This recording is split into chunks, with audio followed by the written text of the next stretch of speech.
우리 성도의 교제를 나누겠습니다. 사랑합니다. 축복합니다. 행복하세요. 그래도 소망은 이루어집니다.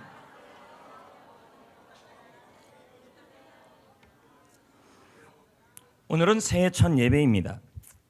그러나 새해를 맞는 여러분의 마음은 어떻습니까? 최근이 아니고 한 2년 전에 한국인들이 이 마음은 몇 도가 될까? 한국인들의 마음 온도를 설문조사한 내용이 있었습니다. 질문의 내용은 이렇습니다. 심리적 추위와 계절적 추위 중에 어느 쪽이 더 견디기가 힘듭니까? 한국민들 전 세대를 향하여 물었습니다. 모든 세대가 말했습니다. 우리는 계절적 추위보다 심리적 추위가 더 춥다. 평균적으로 계절적 추위가 더 춥다고 말한 사람들은 8%밖에 안 됐습니다. 심리적으로 춥다고 말하는 사람들은 자그마치 78.1%가 넘었습니다. 고등학생들의 마음의 온도는 몇 도일까요? 제가 하나 느낀 건 뭐냐면 우리나라 전 세대가 다 영상권은 없었습니다. 마음의 온도가. 특히 고등학생들의 마음의 온도가 몇 도였냐면 영하 16도였습니다. 취업준비생은 몇 도였냐면 영하 17도였습니다. 학생들은 입시로 마음이 너무 추워져 있었습니다. 젊은이들은 취업이 되지 않아 마음고생이 너무도 크다는 것을 여실히 드러나는 조사였습니다. 더 심각한 건요, 우리 젊은 세대들, 청년 세대, 2030 세대들의 마음의 온도가 무려 영하 24.4도였습니다. 너무 청년 세대가 30대들이 이건 이런 한파가 없다는 것입니다. 그러면 우리 세대는 어떨까요? 4050 세대. 이걸 다행이라 말해야 할지 어떨지 모르겠지만 영하 10도였어요. 이게 다행인지 어떤지. 영하 10도라는 말은 심각한 수준이라는 것입니다. 취업이 되어도 영하고 취업이 되지 않아도 영하고 전 세대, 한국민들의 전 세대의 마음의 평균 온도가 영하 14도였습니다. 이것은 대한민국 전 성도들의, 전 사람들의 마음은 한겨울 한파였다는 것입니다. 모두들 참 어렵게 살고 있다는 생각이 들었습니다. 그런데 더 가슴 아픈 조사였습니다. 더 가슴 아픈 질문이 있었습니다. 전 세대를 향해 물었습니다.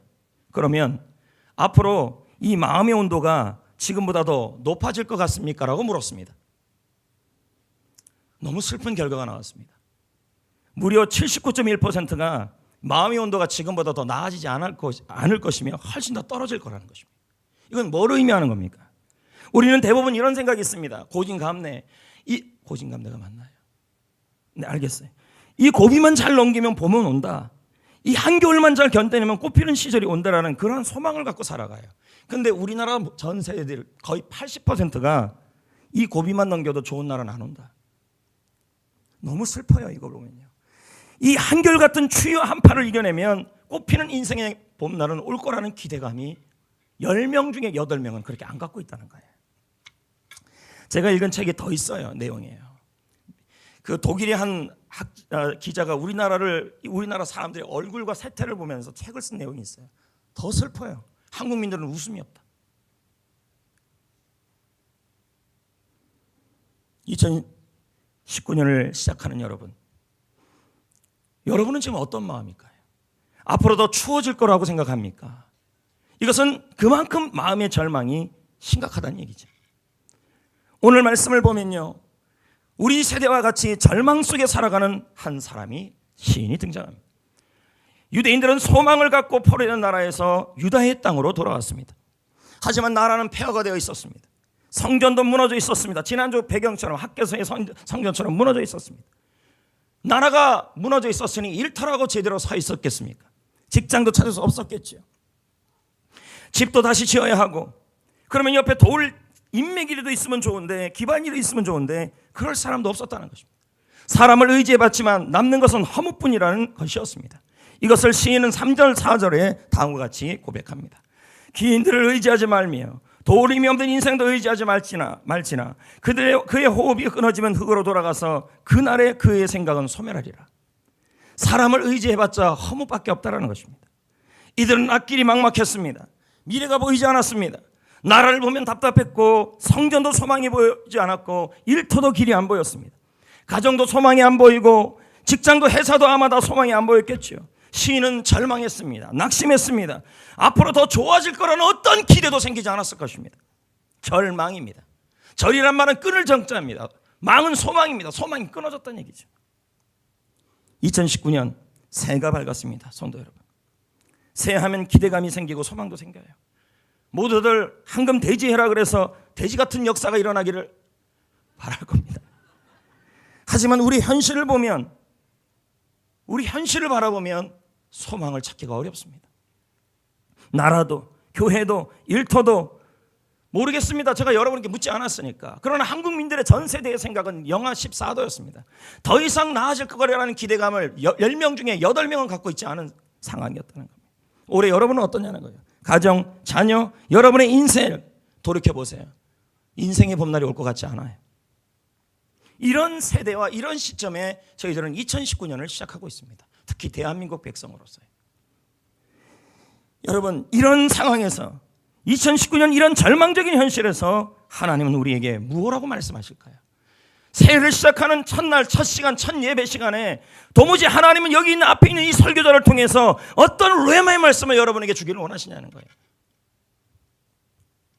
그래도 하나님께 소망을 두어야 된다는 거죠. 그래도 하나님께 소망을 두어야 된다. 5절 말씀을 보겠습니다. 읽어볼까요? 여호와 자기 하나님에게 자기 소망, 나의 소망, 여러분의 소망을 두는 자는 복이 있다. 그러므로 나의 소망이란 말은 2019년 나의 앞길에, 나의 앞일에, 아니 나의 인생에, 아니 대한민국을 향하여, 여러분의 상황에 대하여 좋은 결과가 있을 거라고 기대하라고 지금 말하고 있는 거예요. 여러분, 이 성경에 나오는 이 소망은요, 바라다 믿다, 끈의 의미를 가져요. 노끈이요. 이것은 뭘 의미해요? 소망이란 무언가를 붙잡고 고집스럽게 우기고 고집스럽게 집요하게 주장하는 걸 설명하는 거예요. 여러분, 오늘 설교 말씀을 끝날 때 이것만큼은 기억해야 돼요. 소망이 무엇일까? 앞일에 대해서 좋은 결과를 기대하는 것인데 어떻게 기대하는 게 소망이에요? 하나님께 고집스럽게 나의 앞날을, 하나님께 고집스럽게 나의 소망을 고집스럽게 주장하고 집요하게 우기는 게 바로 소망이에요. 남들이 희망이 없다 해도요. 그게 소망이라는 거예요. 여러분, 하나님께 나의 소망을 둔다. 이것은 뭘 의미합니까? 다시 한번 정리해 봅시다. 집요하게 하나님께 주장하라. 고집스럽게 하나님께 우겨라, 이 말이에요. 뭘요? 나의 앞일에 하나님께서 좋은 결과, 선함을 주실 것이라고 집요하게, 그리고 고집스럽게 하나님께 주장하라. 이게 소망이에요. 지금 여러분의 상황은 어떻습니까?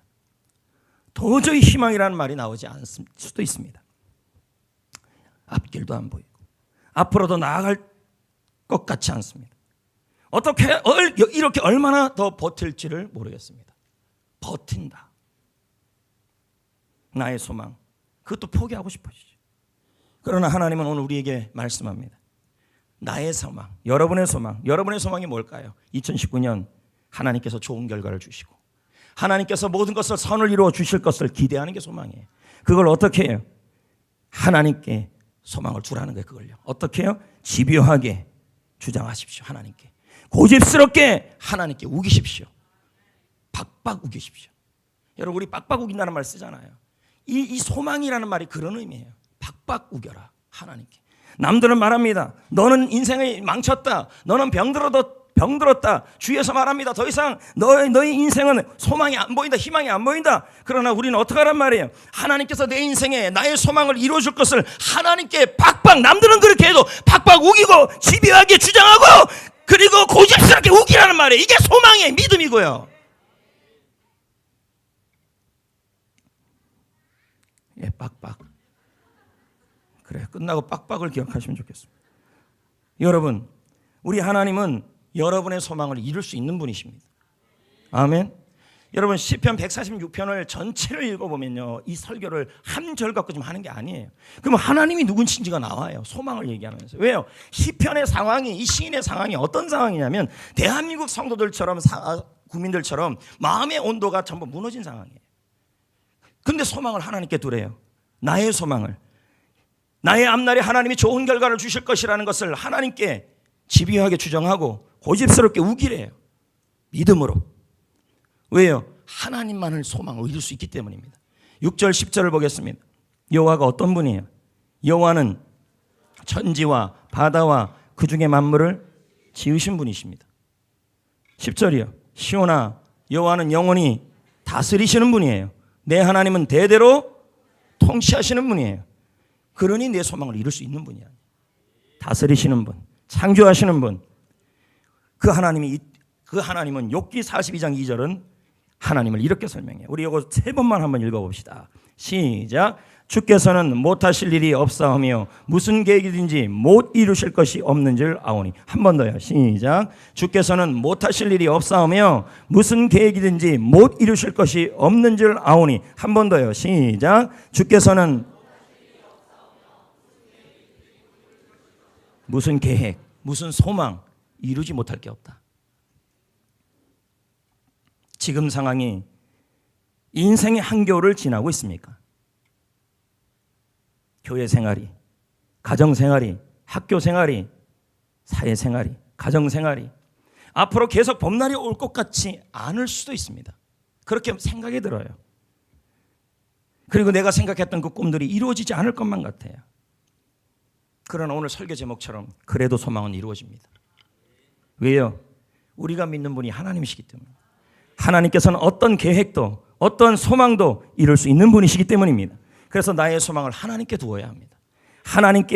나의 소망을 하나님께 두어야 하고 하나님께 나의 소망을 주장하셔야 되고 집요하게 그리고 어떻게 고집스럽게 하나님께 나의 소망을 두셔야 합니다.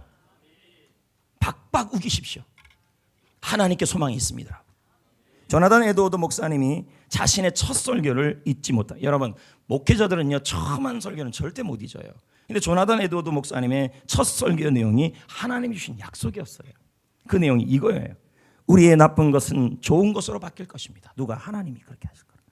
우리의 최고의 것은 아직 오지 않았습니다. 올 거라는 거죠. 소망입니다.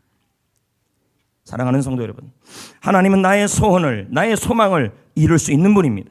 내 인생의 최고의 봄날을 준비할 수 있는 분이십니다. 아직까지 오지 않았다면 오게 하시는 분입니다. 인생의 한파 속에서도 그러므로 나의 소망을 하나님께 두어야 합니다. 인생의 한겨울을 지나고 있어도 나의 소망을 하나님께 집요하게 주장하셔야 합니다. 나의 소망을 고집스럽게 우겨야 합니다. 그것도 빡빡 우기십시오. 나는 내 소망을 하나님께 있다고.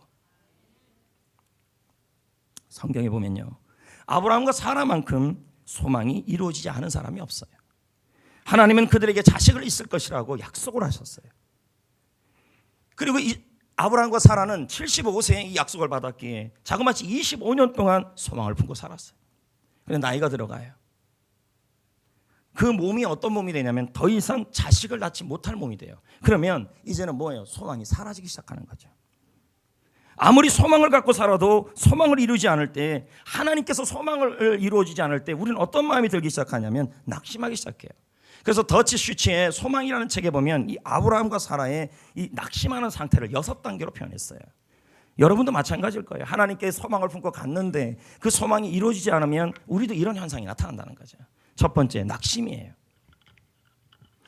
나의 소망을 하나님께 두고 살아갔는데 하나님께서 그 소망을 이루지 않아요. 그리고 내 현실을 보니까 내 몸은 죽음과 방부를 해요. 더 이상 애가 나올 수 없어요. 이 말은 내 상황에서 이 소망이 이룰 수 있는 기적은 나타날 수 없는 상태까지 됐다는 말이에요. 그러면 아브라함이 들었던 첫 번째 마음이 낙심이죠. 마음이 무너지는 거죠. 두 번째는 혼란이에요. 하나님께서 나의 소망을 이루어줄까라는 마음에 혼란이 들기 시작해요. 세 번째는 불신이에요. 하나님께서 나의 소망을 이루어주지 않을 거라고 믿어지기 시작해요. 네 번째는 환멸이에요. 환멸은 뭐예요? 하나님 자체에 대해서 의심하기 시작해요. 제가 이 상태도 그럴 것 같아요. 하나님 뭐 하시는 분이야 도대체. 그 다음은 쓴감정, 가슴 깊이 분노가 타올라요. 하나님에 대해서, 다른 사람에 대해서, 자기 자신에 대해서 비난하기 시작해요. 나는 이거밖에 안 된다고. 여섯 번째, 냉소주의입니다. 인간적 소망이 완전히 죽어버리는 거죠. 삶 자체가 차가워지는 거죠. 여러분, 사람들이요 이런 단계까지 오게 되면 마음에 병이 들어요. 그리고 이제는 어떻게 되는지 아십니까? 담임 목회자인 저희가 만약에 아브라함 상태라면 하나님께서 자식을 주겠다고 약속을 했어요. 근데 내가 벌써 100살이 됐어요. 그럼 내가 자식을 낳을 수 없는 몸이 돼버려요. 그러면 하나님의 소망이 이루어지지 않을 거라고 내가 평가를 해요. 그럼 이제 보세요. 제가 목사예요. 목사인데도 예배는 드려요. 그러나 종교적 예배만 드려요. 입만 앵무새예요.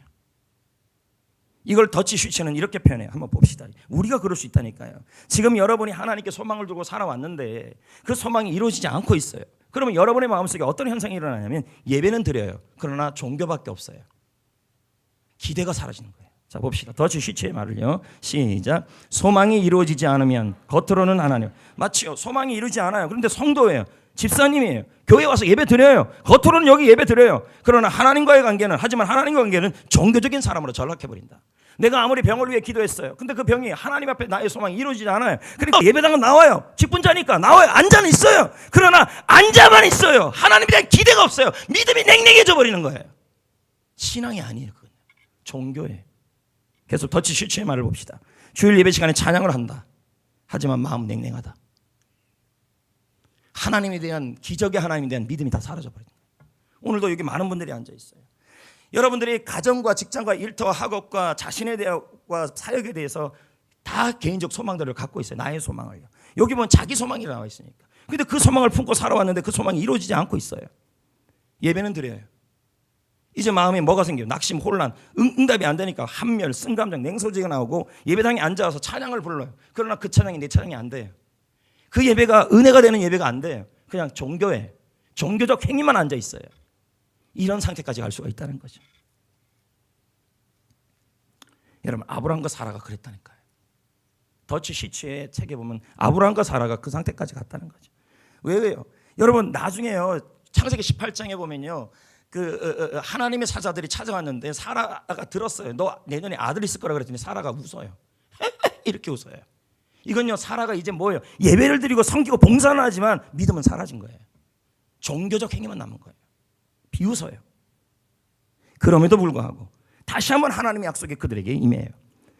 이 사라와 아브라함이 이 6단계를 모두 거쳤지만 그럼에도 불구하고 그들이 다른 점이 하나 있었다는 거죠. 그게 무엇이냐면 끝까지 다시 한번 집요하게 고집스럽게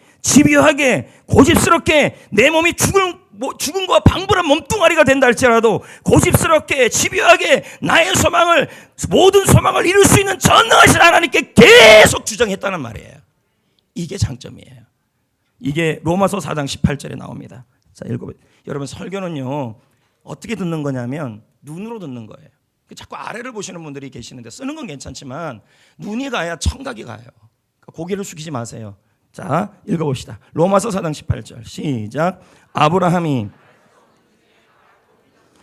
표준 세번역은 이렇게 해석해요. 아브라함은 희망이 사라졌다. 희망이 사라졌는데 그때도 뭐 했단 말이에요? 바라고 믿었다. 여러분, 아브라함은 자신의 소망이 이루어지지 않는 극단적 상황에 몰렸어요. 사라는 더 이상 바랄 수 없는 최악의 상황에 몰린 거예요. 그런데 그럼에도 불구하고 그들은 바랄 수 없어요. 소망이 다 사라졌어요. 더 이상 그 소망이 이룰 수 없는 상황까지 처해졌어요. 그럼에도 불구하고 집요하게 고집스럽게 하나님을 믿고 주장하고 하나님께 소망을 두고 있다는 말이에요. 집요하게.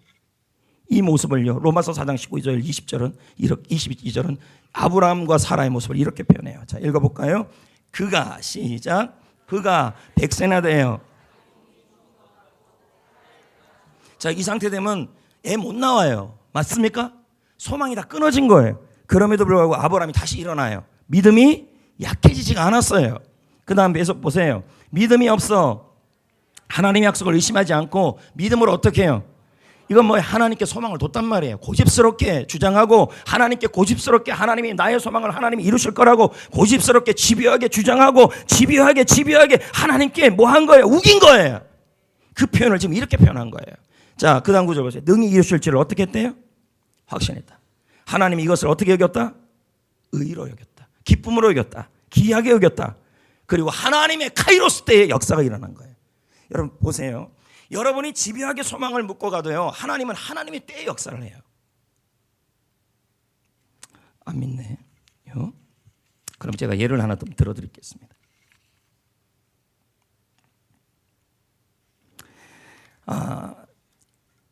저는 이 설교를 준비하면서 사도행전 3장에 그 안진뱅이를 생각해 봤어요. 성전 미문에 앉아 있었잖아요. 맞죠? 근데 그 병을 누가 고쳤어요? 베드로와 요한이 예수님의 이름으로 일어나게 했어요. 근데 더치 슈츠의 책에 보면 이런 내용이 나와요. 이 안진뱅이는 예수님이 살아 있을 때도 거기 앉아 있었다는 거예요. 맞잖아. 예수님의 제자들이 있었고 예수님 돌아가신 지가 얼마 안 돼요. 40일 전이에요. 그러면 이 안진뱅이는 예수님이 살아있는 동안에도 그 성전에서 있었고 예수님도 그 안진뱅이를 봤을 거란 말이에요. 맞습니까? 안 맞습니까? 그러면 예수님이 그 안진뱅이를 고칠 수 있어요? 없어요? 근데 안 고쳤어요. 맞아요? 안 맞아요? 안 고쳤다니까요. 그러면 그 안진뱅이 입장에서는 어떤 마음이 들어요? 안진뱅이라는 말은 못 일어나는 거예요. 그러면 더 이상 소망과 소망은 다 사라진 상태예요. 그런데 문제는 뭐냐면 이 안진뱅이가 매일매일 성전 문지방에 앉아 있었다는 거예요. 이건 뭐예요? 그에게는 고집스럽고 집요하게 인생을 살아갔다는 말이에요. 자, 이해되시겠어요? 근데 하나님이, 그런데 이 안진뱅이가 그렇게 소망을 갖고 살아가도 예수님께서 그 안진뱅이를 살릴 수 있었는데 안 살렸단 말이에요. 고칠 수 있는데. 근데 왜 그랬다는 거예요? 사람들에게는요, 우리가 소망을 품고 살아가도 하나님의 때에 일을 하신다니까. 하나님이요. 정확한 때가 있다는 거예요. 왜요? 그때가 언젠데요? 베드로와 요한을 통해 살리는 때예요. 왜 그렇습니까? 예수님이 살리는 게 아니라 베드로가 요한을 통해 살렸을 때 그건 사도행전교의 첫 번째 기적이 되었고, 베드로가 사도행전 4장 4절에 말하기를 이 안진뱅이의 기적 때문에 5천 명이 돌아왔다 그랬어요. 이건 뭐예요? 하나님이 초대교회를 위해 준비한 사람이 이 안진뱅이 기적이었다는 거예요. 그런데 이 사람이 이 기적을 될 수 있었던 비결이 뭐였어요? 예수님이 고쳐주든 안 고쳐주든, 예수님이 다른 사람을 고쳐주고 바디메오는 고쳐주고 자기는 안 고쳐주든, 변함없이 매일매일 끈질기게, 아니 매일매일 고집스럽게 집요하게 소망을 품고 살아간 거예요. 그랬더니 하나님의 때에 카이로스가 임한 거예요. 여러분, 우리에도 그때가 와야 돼요. 그러기 위해서는 그때가 오기까지 우리가 할 일은 뭐예요? 이 아브라함과 사라처럼 내 몸이 죽은 거와 방불하고 더 이상 소망과 기대가 없고, 그리고 내가 더 이상 상식적으로 생각해도 내 인생은 소망이 없고 내 가정은 소망이 없어 보인다 할지라도 집요하게 하나님께 소망을 두는 거예요. 끈질기게 소망을 두는 거예요. 이걸 하나님이 어떻게 하셔요? 의로 여긴다니까요. 기쁘게 보신다니까요. 여러분이 인내하면서 집요하게 하나님께 소망을 두고 고집스럽게 하나님께 소망을 우기는 사람은요, 그 사람 자체에 뭐가 들어있냐면 카이로스를 소유하고 있어요. 하나님의 때를 품고 가고 있는 거예요. 반드시 그때가 온다는 거예요. 만약에 이 안진뱅이가 중간에 그것을 포기했다면 어떻게 됐을까요? 포기했다면 베드로와 요한을 못 만났을 겁니다. 절망을 못 이긴 나머지 물에 빠져 죽으려 했던 한 사람이 있었어요. 그는 죽음을 선택하고 호수 쪽으로 갔죠. 그런데 도중에 가게를 보게 됩니다. 근데 그 가게 안쪽에 그림이 하나 보였어요. 그 그림의 이름이 뭐냐면 와치의 소망이라는 그림이었어요. 그림은 이렇게 돼 있어요. 이제 그림이 뜰 텐데요. 한 여인이 있는데 지구라는 이 세상 위에 여인이 그 위에 앉아 있어요. 이게 와치의 그림이에요. 근데 그 그림을 가만히 보면 여기 눈이 가려져 있어요. 여인이. 이 말은 뭘까? 앞이 하나도 안 보이는 거예요. 그리고 그 여인이 뭘 붙들고 있냐면 하프를 끼고 있어요. 근데 하프를 자세히 보면 줄이 다 끊어져 있어요. 하나가 남아 있어요. 그런데 이 여인을 자세히 보세요. 한 줄 가지고 뭐 하려고 하면 하프를 켜려고 그래요. 이게 소망이라고. 이 그림을 이 사람이 본 거죠. 물끄러미. 그러면서 갑자기 꿈에서 깨어난 듯한 말을 하기 시작해요. 그래, 나에게도 아직 줄 하나가 남아있구나. 발길을 돌려 집으로 돌아갔어요. 여러분은요? 사랑하는 성도들, 여러분은요? 우리 역시 주위를 돌아보면 교회 사역, 셀 사역, 그리고 가정 사역, 직장 가면 아무것도 옆에 안 남아있는 것 같을 때가 있어요. 또 생각해 봅니다. 이 여인처럼 더 이상 주위가 좋아지지 않을 것만 같아요. 근데 여러분 지금 아니라고 앉아있지만 우리 교회 성도들은 그래도 희망을 많이 얘기하지만 일반적 대한민국 사람들은 10명 중 8명은 더 이상 좋아지지 않을 거라고 생각하고 있는 거예요. 삶에 대한 기대도 없죠. 더 이상 내 주위에 아무것도 안 남고 있어요. 근데 소망은 하나는 남아있다는 거죠. 한 줄. 우리에게도 하나는 남아있어요. 하나님입니다. 역대상 28장 20절. 아파 죽을 것 같아도요, 주님만은 남아있어요. 자, 봅시다. 여호와 나의 하나님, 여호와 하나님 나의 하나님이 너와 함께 계시사 내게서 너를 주님은 남아있다니 이게 소망이에요. 나의 소망을 남아있는 그분에게 집요하게 우기세요. 집요하게. 그리고 고집스럽게 주장하세요. 주님께 소망이 있다. 주님이 나의 소망을 이루어주신다. 2019년 더 이상 소망이 없다 할지라도 주님만은 남아 계시다. 그분이 나의 소망을 이루어갈 것이다. 집요하게 고집스럽게 주장하고 우기십시오. 그것도 빡빡 우기십시오. 다른 건 그렇게 빡빡 우기면서 소망도 좀 빡빡 우기셔야 됩니다. 한국인들의 마음이 너무 많이 무너져 있어요. 지금 욥은 끔찍한 고통을 시달렸습니다. 왜? 모든 것이 다 끊어진 상황 아닙니까? 그래도 주님은 남아있고, 그리고 욥은 말합니다. 욥기 35장 10절에 그 밤에 노래를 주는 자다. 소망의 노래를 불러야 된다는 거죠. 다윗은 더 이상 바랄 수 없는 상황에서 다음과 같이 고백합니다. 시편 42편 8절 밤에는 그의 찬송이 내게 있다. 무슨 말이에요? 인생에 소망이 없는 상황에서 더 이상 바랄 수 없는 중이에요. 바랄 수 없는 중이라 희망이 끊어진 거예요. 절망적 상황에서 그럼에도 불구하고 하나님 한 분은 남아 계시다. 그분께 나의 소망을 집요하게 우기고 박박 우기고 그렇게 하며 소망의 노래를 불렀다는 거죠. 바울과 신라는 호되게 매질을 맞아 지하 감옥에 던져졌습니다. 그래도 그들은 소망의 노래를 불러요. 사도행전 16장 25절 읽어볼까요? 시작. 한밤중에 밤에 다 찬송했대요. 성도 여러분, 2019년을 시작하는 여러분, 주의 종으로서 오늘 이 설교를 한 달 전 이상부터 준비한 설교입니다. 모든 설교를 전 다 그렇게 준비하시니까. 그러면서 새해를 준비하는 여러분과의 마음을 동질화시켜 보려고 했습니다. 여러분, 바랄 수 없는 상황입니까?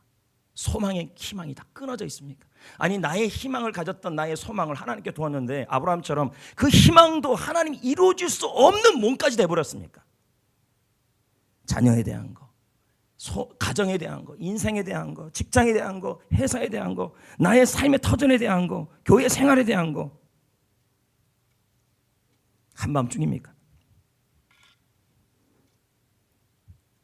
그래도 하나님은 남아 계시다. 이런 것입니다.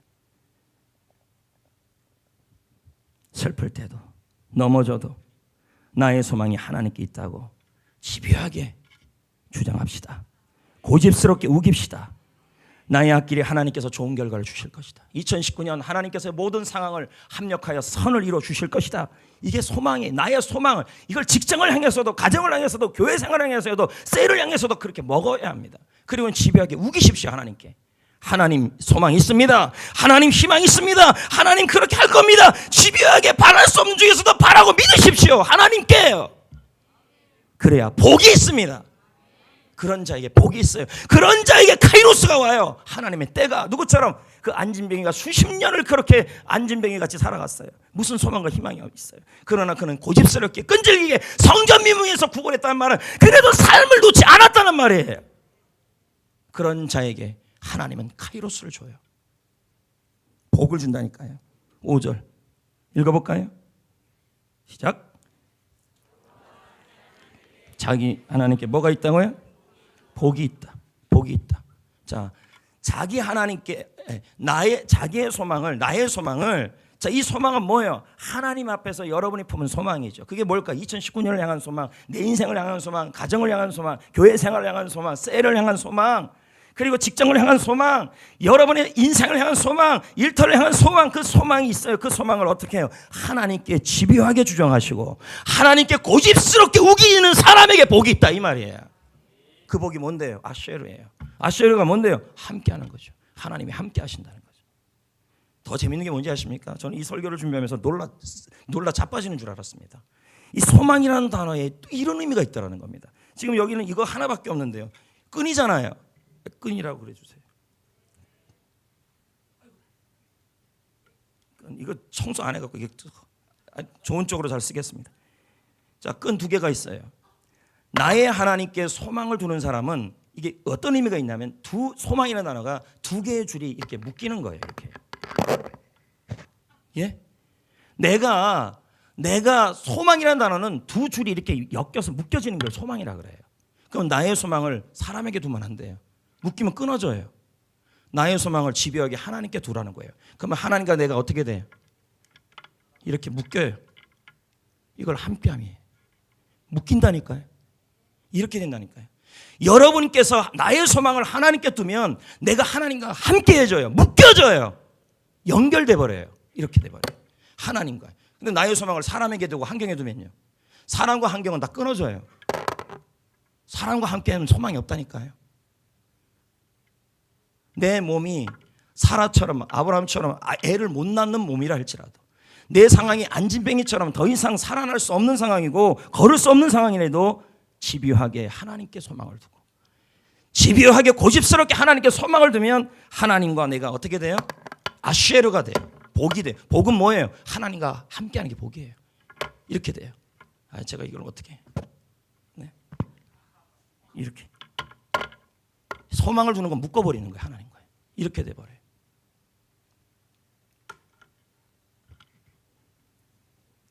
너무 은혜가 되지 않아요?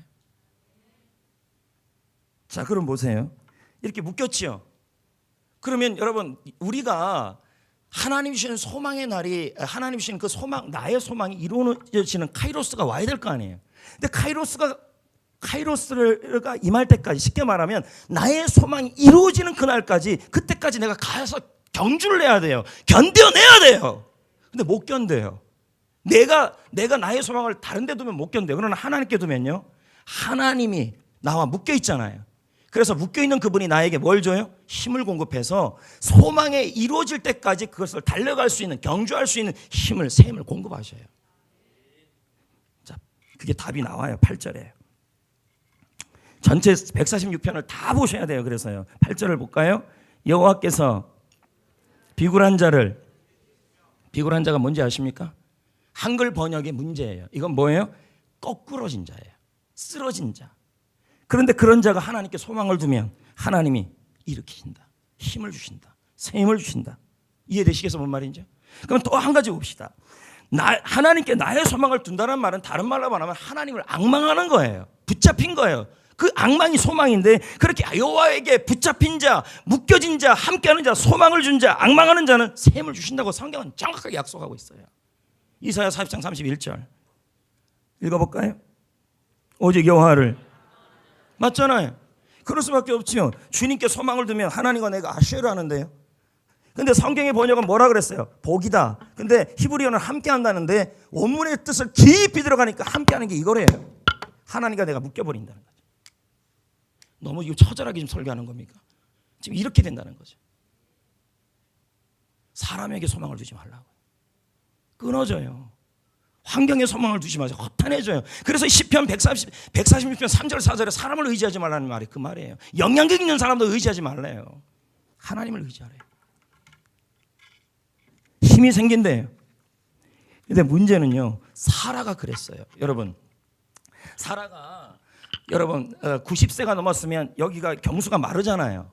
갱년기가 지나도 한 6번은 지난 거 아닙니까? 맞습니까? 애 나와요, 못 나와요? 못 나올 몸이에요.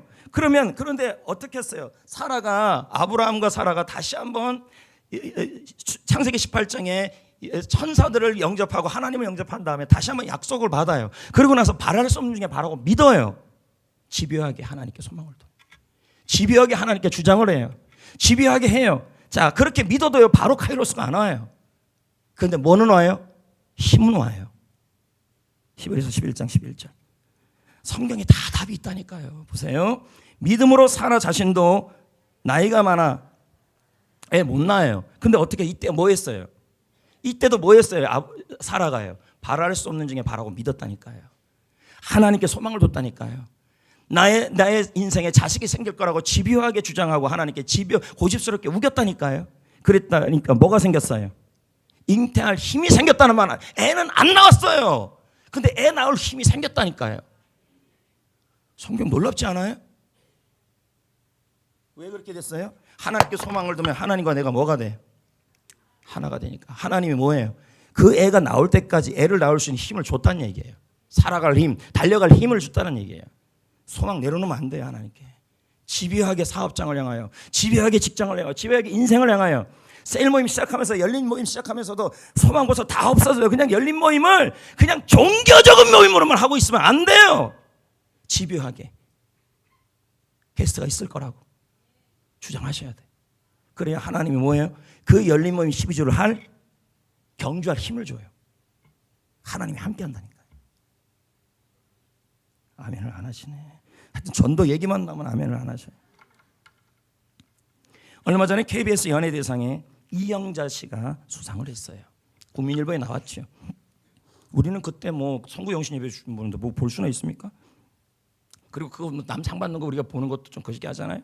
근데 그때 근데 이영자 씨라는 이분이 전성기를 누렸던 분이에요. 예전에요. 엄청 잘 나가. 안 가시면 오라이 뭐 이랬던 분이에요. 그런데 이 사람이 그 이후로 퇴물이 됐어요. 여러 사건들이 많았어요. 여러분 다 아시잖아요. 몰라요. 근데 이분이요. 그래도 집요하게 이 안진뱅이처럼 하나님 앞에서 누가 뭐래도 그럼 퇴물이 됐으니까 연애 프로그램을 가도요. 주로 구박 대상입니다. 그럼에도 불구하고 집요하게 그 자리에 나가요. 하나님께 소망을 둬요. 집요하게 나의 앞날에 하나님이 좋은 결과를 주실 것이라고 모든 것을 선을 이룰 것이라고 집요하게 주장을 하고 하나님께 그리고 고집스럽게 우겨요. 그럼 어떤 일이 일어나요? 하나님과 내가 이렇게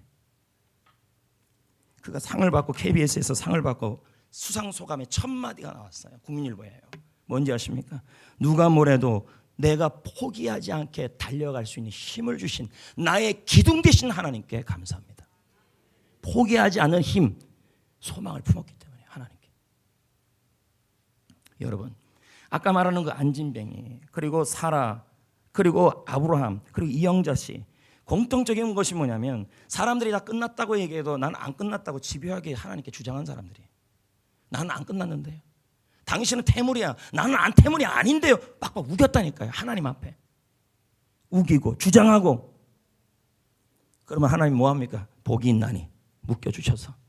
하나님의 카이로스가 임할 때까지 하나님이 개입할 때까지 이 카이로스는 하나님의 때예요. 하나님이 역사에서 개입하는 그때까지 그까지 달려갈 힘을 주신다니까요. 그리고 실제 하나님 개입해요. 7절 9절 본문에 답이 다 나와요. 7절 9절 보세요. 여호와께서 갇힌 자들에게 9절 여호와께서 악인들의 길을 이게 다 뭐예요? 하나님의 개입이에요. 나의 소망 주님께 있다고 하면서 갇힌 자는 묶인 자 악한 길은 악한 사람의 계획에 우리 앞길을 막는 아주 못된 사람들이 있어요. 그들을 굳게 한다. 좌절시킨다는 말이에요. 개입이에요. 하나님의 개입. 사무엘상 1장에 보면요. 한나라는 여자가 등장해요. 역시 그녀의 소원은 아들을 낳는 거였어요. 근데 시간이 지나도 아들을 낳아야 못 낳아요. 못 낳잖아요. 얼마나 많은 고생을 합니까? 그녀의 마음의 온도는 한파입니다. 영하 14도가 넘었을 것입니다. 얼마나 힘들었겠어요. 옆에서 분인 나가 고생시키고 뭐 남편은 뭐 좋아한다 그러지만 뭐 좋아한다는 말뿐인 것 같고 얼마나 힘들었겠습니까? 소망이 사라지는 거예요. 그러나 한나는요. 어떡합니까? 집요하게 하나님께 자신의 소망을 주장해요. 그 내용이 사무엘상 1장 10절에 나와요. 이렇게 표현되어 있어요. 한나가 마음이 괴로웠다. 마음이 너무 힘들었다는 거예요. 그래도 하나님께 여호와께 뭐 했대요? 기도하고 통곡했다. 이 말이 결국 뭐예요? 하나님께 기도하고 통곡했다는 말은 절망을 보여주는 것이 아니라 어떤 경우에도 어떤 상황에서도 인생에 더 이상 내 몸을 가지고 아이가 태어나지 않은 상황이라 할지라도 하나님께 집요하게 고집스럽게 하나님께서 자식을 줄 거라고 주장했어요. 이 11절에 나와요. 내게 자식을 준다면 하나님께 드리겠나이다. 이렇게 주장했을 때 하나님이 어떡합니까? 하나님이 복 있게 하셨어요. 하나님이 함께해요. 묶어요 하나님과. 그래서 어떻게 그 사무엘이 태어날 때까지 달려갈 힘을 줘요. 그리고 그렇게 달려갔을 때 결국은 하나님이 개입해요. 카이로스가 오게 해요. 여러분 포기하지 아니하면 때가 이름에 거둔다. 하나님의 때가 온다니까요. 한나는 아기가 생기지 않아 수모를 당했고 살고 싶지 않을 만큼 깊은 절망에 빠지죠. 하지만 한나는 그 상황에서도 안간힘을 다해 하나님께 소망을 둡니다. 우리 살 길은 이거밖에 없어요. 나의 소망 하나님께 두는 거예요. 고집스럽게 주장하십시오. 하나님께 집요하게 우기십시오. 하나님이 복이 있습니다. 하나님이 함께합니다. 함께하는 건 뭐예요? 하나님이 묶어주실 거면 연결시켜 꽉 묶어주셔요. 그래서 여러분에게 힘을 주셔서 하나님의 카이로스, 내가 생각하면 이때쯤 이루어졌으면 좋겠다 그러는데 아니라 하나님이 정확하게 하나님의 때에 이루어 주시면 나에게도 은혜가 되고 남에게도 은혜가 되고 하나님께도 은혜가 되는 하나님이 가장 멋진 순간이 있다는 말이에요. 그때까지 하나님이 내가 버틸 힘을 준다는 거예요. 개입하게 하신다. 더치 슈치는 말합니다. 뭐라고요? 이렇게 해요. 지금 당신에게 소망이 끊어져 버렸는가? 그렇다면 바랄 수 없는 중에도 바라고 계속 전진하라. 하나님은 절망으로 번복된 당신의 삶에 개입하신다. 소망이 이루어지지 않는 당신의 세계에 들어가고 싶어 하신다. 네, 언제 들어가요? 바랄 수 없는 중에 바라고 믿을 때예요. 좀 전에 살펴본 이영자 씨 글이 또 한 번 실렸더라고요. 이분이 또 MBC까지 석권을 했어요. 그녀는 자신의 인생을 토끼와 거북이에 비유했습니다. 기사가 그렇게 나왔어요. 얼마나 이분에 관련된 기사가 많이 나오는지 몰라요. 한번 치니까 막 우두둑 나오더라고요. 우수수 나오더라고요. 거북이 입장에서 토끼와 경주에서 이길 수 없다고 설명을 해요. 근데 이영자 씨가 생각해 봤다는 거예요. 거북이는 왜 이기지도 못한 경주를 했지? 토끼와 비교해도 열등감투성인데. 근데 거북이는 비교하지 않고 고집스럽게 집요하게 자신의 길을 가요. 거기에 자기가 은혜를 받았다는 거예요. 인생의 밤에 소망의 노래를 부르며 그녀 역시도 거북이같이 집요하게 나의 소망을 하나님께 두고 고집스럽게 나의 소망을 하나님께 두고 우기면서 갔다는 거죠. 그리고 하나님은 그녀가 그때까지 갈 때 보세요. 그녀가 이영자 씨가 많은 프로그램을 하진 않았어요. 이제 최근에는 많이 하죠. 근데 그 전까지 이영자 씨가 나오면 대부분 사람들이 저 템을 왜 나왔나 이런 반응이었어요. 연예인들도요. 고집스럽게 안진뱅이처럼 성전 미문에 나간 거죠. 자신의 소망을 하나님께 두고 살아간 거죠. 전진한 거죠. 버틸 힘을 하나님 주셨죠. 함께 하심으로. 그리고요. 그렇게 버티다 보니 카이로스가 온 거예요. 하나님의 역전의 기회가 온 거죠. MBC에서 그녀가 수상소감을 바라는데 첫 마디가 이 말이었어요. 뭐라고 써있냐면 여러분 끝날 때까지 끝난 게 아닙니다. 저를 보고 희망을 가지세요. 모든 영광 하나님께 돌립니다. 그 말을 읽는데 뭉클하더라고요. 자기를 보고 희망을 가지래요. 집요하게 하나님께. 2019년 사랑하는 성도 여러분, 어떤 기대를 갖고 시작했습니까? 자녀에 대한 소망, 가족에 대한 소망, 교회에 대한 소망, 일터에 대한 소망, 직장에 대한 소망, 자신에 대한 소망 품고 했습니까? 다 없이 그냥 1년을 다람쥐 쳇바퀴처럼 또 시작했습니까? 2019년에도 나의 소망은 더 이상 이루어지지 않을 것 같은 마음이 들고 있습니까? 마음의 온도는 한파를 이루고 있습니까? 더 이상 내 인생의 좋은 날은 이제 올 거라는 기대조차 사라져서 그냥 숨만 쉬고 있습니까? 평안이 없습니까? 병이 있습니까? 인생의 겨울입니까? 회사와 직장에 어려움이 있습니까? 어떻게 해야 될까요? 사람이 해결 못하잖아요. 하나님이 해결하시잖아요. 그럼 하나님께 묶여야죠. 하나님과 함께 하셔야죠. 어떻게 해요? 자기 하나님께 자기의 소망을 두는 자는 복이 있나니 나의 소망을 하나님께 두는 자는 하나님이 저와 여러분 내가 하나님과 묶여져 버린다는 말이 되는 거예요. 집요하게 주장하십시오. 집요하게 주장하십시오. 고집스럽게 우기십시오. 제발 다른 건 몰라도요, 여러분의 인생과 관련된 모든 일에 대해서는 박박 우기십시오. 하나님께. 하나님이 이루실 것이다. 평안을 주실 것이다. 치유를 주실 것이다. 봄날 주실 것이다. 저는 언제나 소망을 품고 여기까지 왔습니다. 저의 소망은 하나님이 디자인한 교회를 세우는 거죠. 하나님의 꿈을 성취하는 교회를 세우는 것입니다. 경험과 실력이 없을 때, 목회 초년생일 때도 저는 집요하게 나의 소망을 하나님께 두었습니다. 전도 체계가 만들어지지 않았을 때에도 하나님께 저의 소망을 집요하게 우겼습니다. 전도 시스템이, 제자 훈련 시스템이 만들어지지 않았을 때도 하나님께 저는 나의 소망을 이루어 주실 것을 하나님께 두고 하나님께 집요하게 우겼고 주장했습니다. 여러분도 알잖아요. 제자훈련 시스템이 안 생겼을 때도 저는 제자훈련을 했습니다. 집요하게. 세미나도 많이 안 다닙니다. 다른 교회가 한다고 다 따라하지 않습니다. 왜요? 한국 교회 80%가 해서 다수결로 한다 그래도 그건 정답이 아니에요. 여러분, 다수가 정답이 아니라 성경이 정답이고 성경 말씀이 정답이죠.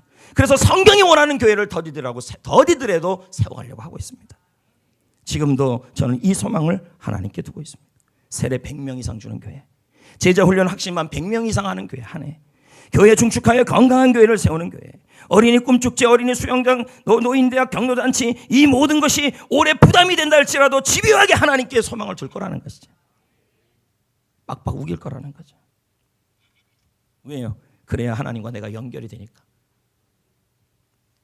새 힘도 주고 하나님의 때에 오니까요. 오늘 말씀을 준비하면서 이 찬양을 많이 듣고 불렀어요. 나의 소망 되신 주, 주님을 바라봅니다. 밤이나 낮이나 주를 찬양합니다. 외롭고 슬프고 낭망하여 넘어져도 언제나 주님을 찬양합니다. 이 찬양을 부를까 하다가 찬송가 중에 또 이런 찬이 있어요. 내 소망 되신 주께. 음이 이상한가요? 이런 찬양이 있습니다. 이걸 부를까 하는데 이게 더 나을 것 같아가지고 이걸로. 근데 너무 어려운 노래여가지고 많이 들었는데 박자가 안 틀리게 기도하는 마음으로 들어주시길 바랍니다.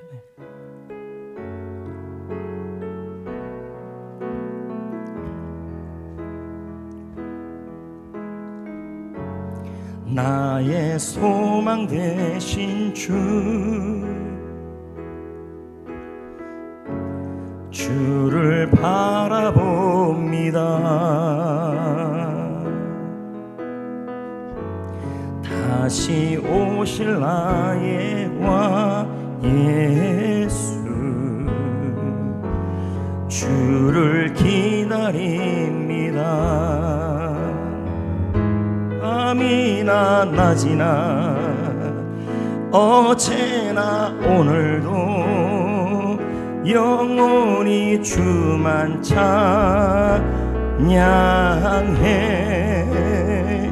괴롭고 슬플 때 낭망하여 넘어져도 언제나 주만 찬양하. 다 같이 불러보겠습니다. 나의 소망 되신 주, 나의 소망 되신 주,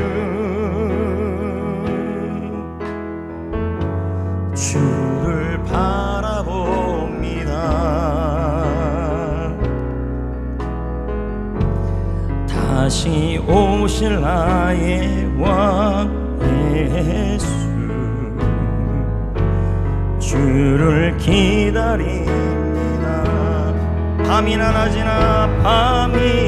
낮이나 어제나 오늘도 영원히 주만 찬양해.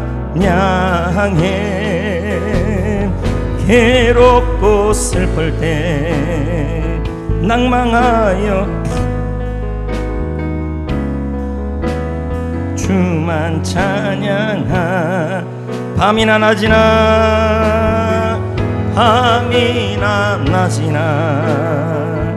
어제나 오늘도 영원히 주만 찬양해. 괴롭고 슬플 때 낭망하여 넘어져도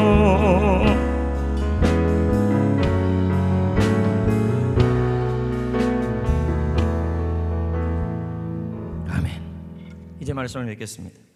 영화 쇼생크 탈출에 보면 주인공 앤디는 종신형에 처합니다. 근데 억울하게 처하지요.